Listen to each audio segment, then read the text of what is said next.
भारत के हर गांव में कुछ ना कुछ पुरानी कथाएं छिपी होती है। कुछ दिलचस्प, कुछ रहस्यमयी और कुछ बिल्कुल अजीब। आज हम आपको एक ऐसे गांव की कहानी सुनाने जा रहे हैं जहां एक भूतिया कहानी लोगों के दिलों में डर और उत्सुकता पैदा करती है। यह कहानी एक छोटे से जहां लोग आज भी रात के समय बाहर निकलने से डरते हैं। तो चलिए सुनते हैं एक गांव में भूत की कहानी। यह कहानी एक छोटे से गांव की है जो उत्तर भारत के एक दूरदराज इलाके में स्थित है। यह गांव अब पहले जैसा नहीं रहा, लेकिन कुछ साल पहले यहां का माहौल बहुत ही सामान्य था। इस गांव में हर कोई एक दूसरे को जानता था और यहां के लोग अपनी मेहनत से अपना पेट पालते थे। लेकिन एक रात, जब एक युवक रमेश अपने खेत में काम कर रहा था, उसे अचानक कुछ अजीब महसूस हुआ। रात का समय था और सन्नाटा पसरा हुआ था। तभी उसने दूर से एक आकृति को देखा जो धीरे धीरे उसके पास आ रही थी। वो आकृति बिल्कुल सफेद कपड़ों में ढकी हुई थी। रमेश को कुछ समझ नहीं आया और डर के मारे वह भाग खड़ा हुआ। उसने अगले दिन गांव वालों से इस बारे में बात की, लेकिन किसी ने उसकी बात पर ध्यान नहीं दिया। गांव में इस तरह की घटनाएं कोई नई बात नहीं थी, लेकिन जब रमेश ने यह बात सबको बताई तो कई लोग डर गए। कुछ पुराने लोग मानते थे कि यह गांव एक पुराने भूतिया किले के पास बसा हुआ है और उस किले से कुछ आत्माएं अभी भी यहां घूमती है। लोग कहते थे कि वहां एक महिला की आत्मा रहती है जो किसी पुराने जमाने में वहां मरी थी। कई साल पहले गांव के पास एक बड़ा किला हुआ करता था जो अब खंडहर बन चुका है।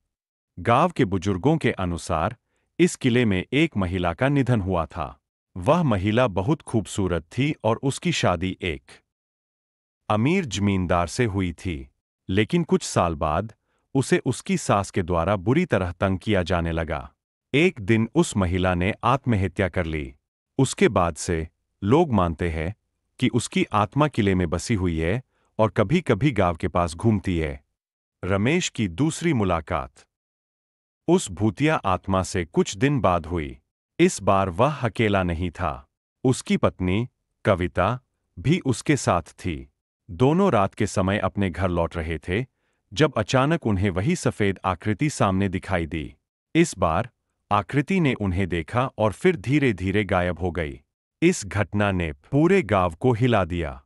लोग अब सचमुच डरने लगे थे और किले के पास जाने से कतराने लगे। गांव के कुछ बुजुर्गों ने सोचा कि अब इस समस्या का समाधान करना जरूरी है। उन्होंने पंडित जी को बुलाया और रात को किले के पास एक हवन और पूजा करने का निर्णय लिया। अगले दिन जब पूजा खत्म हुई तो गांव वालों ने देखा कि उस भूतिया महिला की आत्मा अब शांत हो चुकी थी। लोगों का कहना है कि उसकी आत्मा को शांति मिल गई और उसके बाद से वह गांव में कभी नहीं दिखी।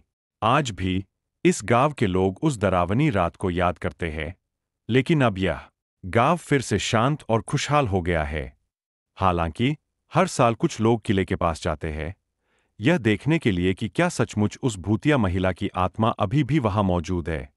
लेकिन इस कहानी से यह सीख मिलती है कि डर सिर्फ मन का एक खेल होता है और अगर हम किसी समस्या का समाधान शांतिपूर्वक करें तो किसी भी डर को दूर किया जा सकता है।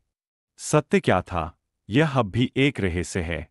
अगर आपको यह कहानी पसंद आई हो तो कृपया लाइक और सब्सक्राइब करें और हमें बताएं कि आपको किस तरह की और कहानियां सुननी है।